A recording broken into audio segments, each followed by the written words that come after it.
zones are areas in the world where the average life expectancy is the highest. Many of them have centenarians, which are people that are over 100 years old. What do these people have in common, and can we learn some habits that we can apply to our lives? For the first time, life expectancy is decreasing in the United States. The Danish twin studies shows that around 20% of our life expectancy is actually genetic, so make sure you pick your parents well. But the other 80% is controllable, and that's empowering. What's interesting is that almost all the research in these blue zone areas shows some sort of social interaction and purpose as a contributing factor. The blue zone in Okinawa, Japan, doesn't have a word for retirement. At the young age, they integrate themselves into activities and jobs that they love and they find real purpose in. They never stop doing these things their whole lives. In America, we often end up in jobs that are just convenient, just to make money, and we don't really fulfill a purpose in our lives. If we're going to spend thousands of hours of our lives in a job that we hate, what's the point? God gave us each talents that we are called to use for the betterment of our community, but it's easy to get sidetracked by just making money to get by.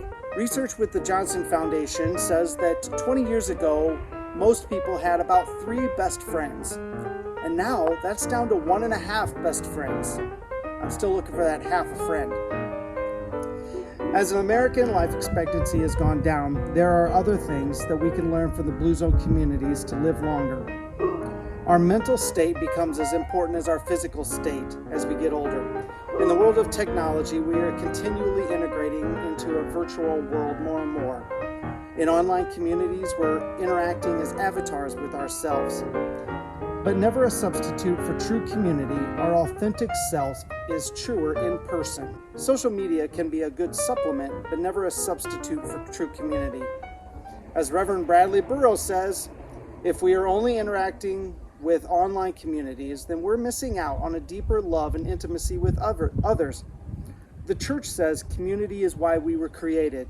God is love, and we are created to not be alone. Social interaction and life purpose can be categories like family activities, church activities, helping others, continuing a hobby, playing games, learning a new skill, and others. If we regularly enact these activities while we're in our 20s and 30s, it easily continues into our elder years. But if we fall prey to that couch potato, binge-watching shows lifestyle, love and hospitality is harder to manifest. Ironically, love and social hospitality is prominent in all blue zone areas.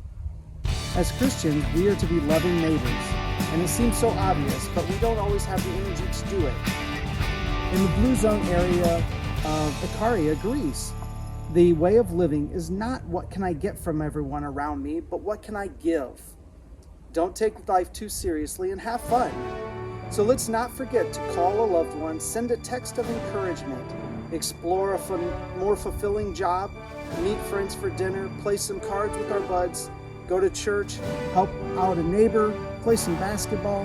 Relationships and purpose matter.